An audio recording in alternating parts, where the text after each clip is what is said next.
My guest today is the president of CrowdStrike Services, a CSO and retired executive assistant director of the FBI. Shawn Henry served in 3 FBI field offices and at the Bureau's headquarters, and is credited with boosting the FBI's computer crime and cybersecurity investigative capabilities, where he oversaw computer crime investigations spanning the globe, including denial of service attacks, bank and corporate breaches, and state-sponsored intrusions.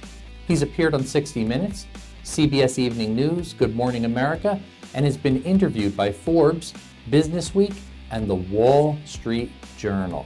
Shawn, welcome to the segment here, and wondering, what are some things that keep you up at night? Well, you know, when I think about where we are currently with our infrastructure and the criticality of that, how fragile the infrastructure is, for the last 2 decades, we've been looking at and investigating matters where nation states, organized crime groups have been targeting primarily the commercial sector and government agencies, looking for personally identifiable information and intellectual property, the type of information that would be valuable to them from an economic perspective.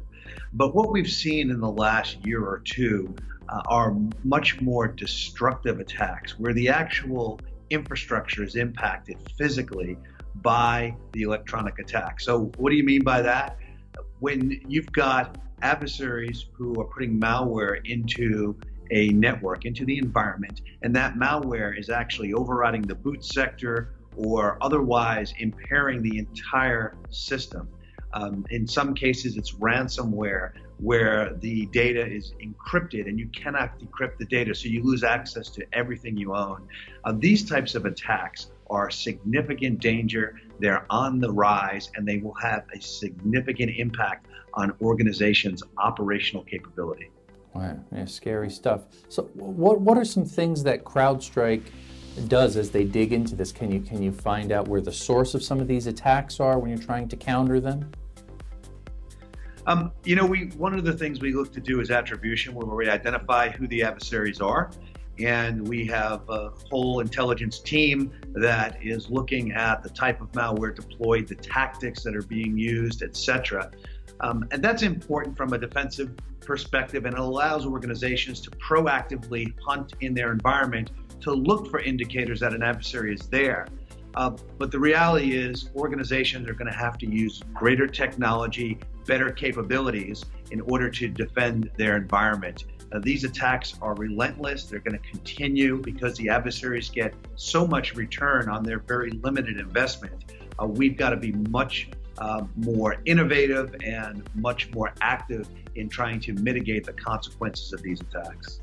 Okay, some great information. Hey, if our viewers want to find out a little bit more about some of the specific things you're involved in, what CrowdStrike is doing, where's some of the best spots they can go to get further information and hopefully reach out and work with you guys?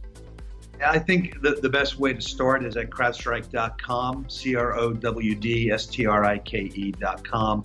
We've got information related to our professional services, our intelligence team, as well as our technology, which is highly advanced and helping to detect the adversary activity in the environment. So that's the best place to start. You can also follow us on Twitter at CrowdStrike, where we're putting out information on a regular basis. I think that people have to be tuned into what's happening. It's so important for them to be aware of the environment and to get the most up-to-date information. Like any crisis, the more you know, the better prepared you can be, the better capable you are in defending yourself, protecting your assets, and ensuring that your organization remains safe. Yeah, well said. Thank you again for taking the time to join us here. Appreciate it. And certainly our viewers are going to appreciate reaching out and connecting with you. Thanks again. Anthony, thank you.